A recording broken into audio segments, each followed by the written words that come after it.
dictated to them by federal government. So these are really big sort of life-changing things, and it's all come from federal government. It hasn't necessarily come from the decisions made by states themselves. So they've been mandated and they've been ordered to do these things by federal government. There's always the other side though. We see examples of how they're not necessarily being pushed into these things. They don't always have to do what they're told through these mandates.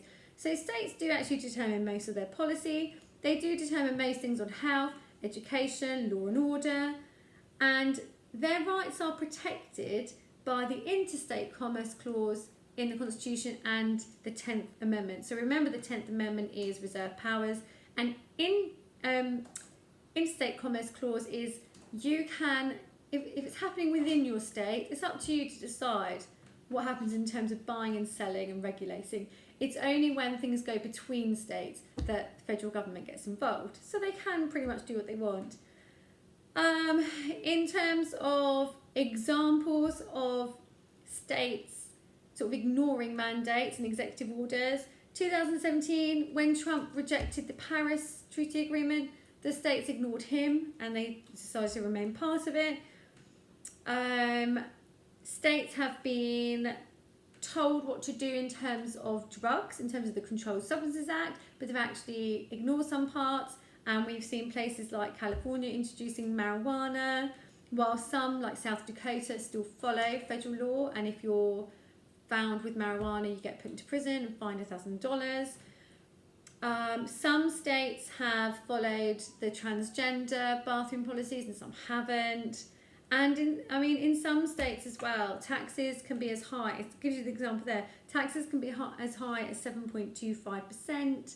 and as low as 0% in Oregon. So it is up to them to decide on their own policies. They have to raise their revenue somehow, and it's up to them to decide how they go about it. So states are quite autonomous in lots of areas still, and it's important that we tell the examiner that.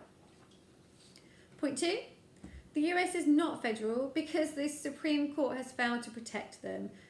So when we come on to the Supreme Court, we will have a look at these in a bit more detail, but the Supreme Court is there to act as an umpire between federal government and the states, and it's the one that makes sure that federalism is working. It will interpret things and decide whether federal government has gone beyond its powers or not. So point number 1, the Supreme Court has failed to protect the states, and we've seen this with cases such as Gonzalez versus Reich. So this state decided that they would allow for marijuana to be grown for medical reasons, and that was okay, that was state law. But federal government didn't like that, and they stepped in and they decided to use something within the Constitution. They decided to use the Commerce Clause. And again, the Commerce Clause says if there is a sale going between one state and another state, federal government can stop it. Federal government can determine what the law is there.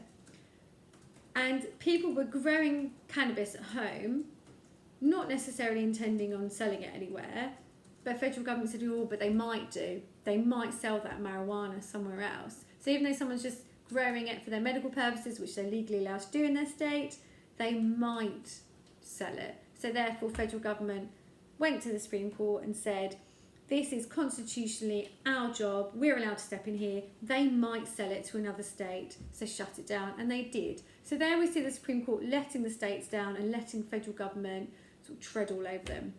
But we have also seen, on the next slide, the Supreme Court has actually protected the states on many occasions, and we've seen this particularly in the sort of last 30 years under the Rehnquist and the Roberts courts.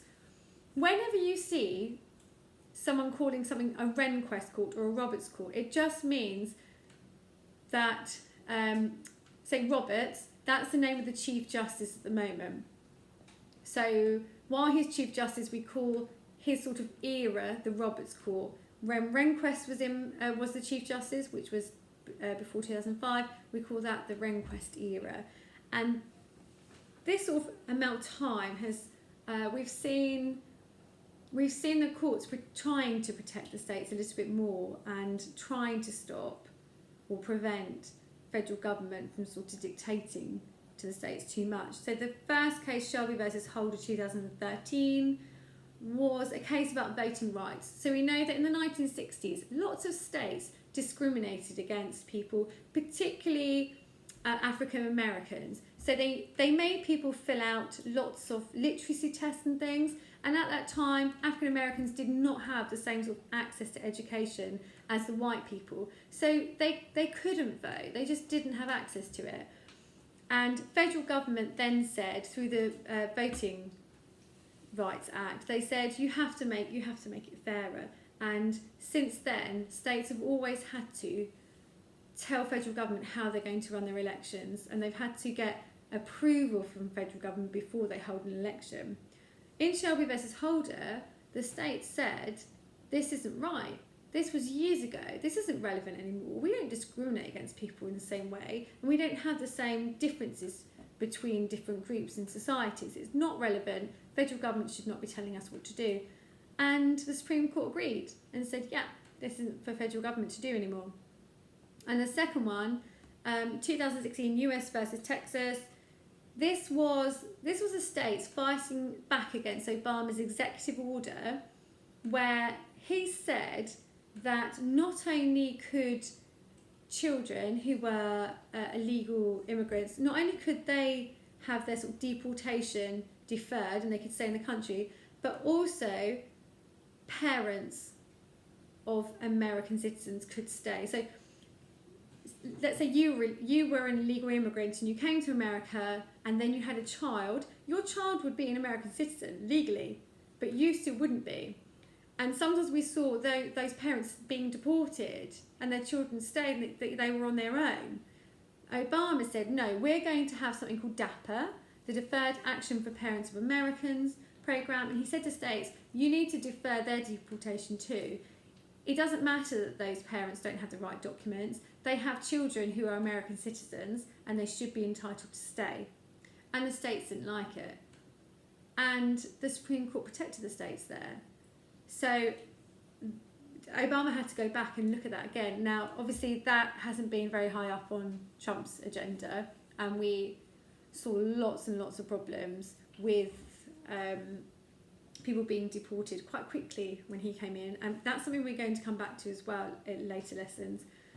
So point number 3, federal funding. So again, we're still trying to decide whether federalism is actually working. Well, how can it work when the states rely on federal government for their money? Well, not all of their money, but a great deal of their money. They sort of have to do what federal government wants sometimes because they need that money. Often as well, federal government would say, okay, then we'll give you this money, but you have to spend it on X, Y, and Z, and that's called coercive federalism. And whether they should be doing that or not, they do it. And sometimes they shouldn't be, and states will be able to take them to court, and sometimes they just can't take them to court, and they are pushed into things. Federal government also has superior resources to the states. So again, they can dictate policy. Obama did this. He coerced states into agreeing to transgender friendly toilets because he said, if you don't, I will reduce your education funding. And Donald Trump did the same thing as well with the sanctuary cities. He said to all the states who were sanctuary cities, I'm going to withdraw your funding. So that's coercive federalism. So federalism isn't working. That's not cooperation, that's coercion.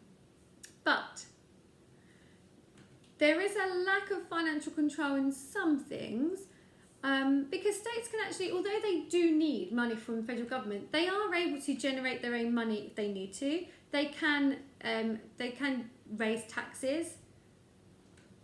They can decide how they spend their money as well. Unless it's a categorical grant, they can, if they're given a block grant, it's up to them how they spend their money.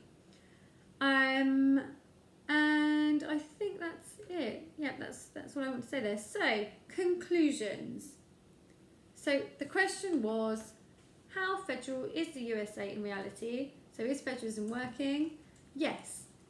The United States of America is still federal. States have a high level of ability to control their own affairs, and we've seen that with lots of the different cases we've looked at. But there has been a long-term decline in state power. So we're not saying, yes, it's working perfectly, and we're not saying, no, it doesn't work at all. We're saying that it's still working, but there has been a slight decline in state power.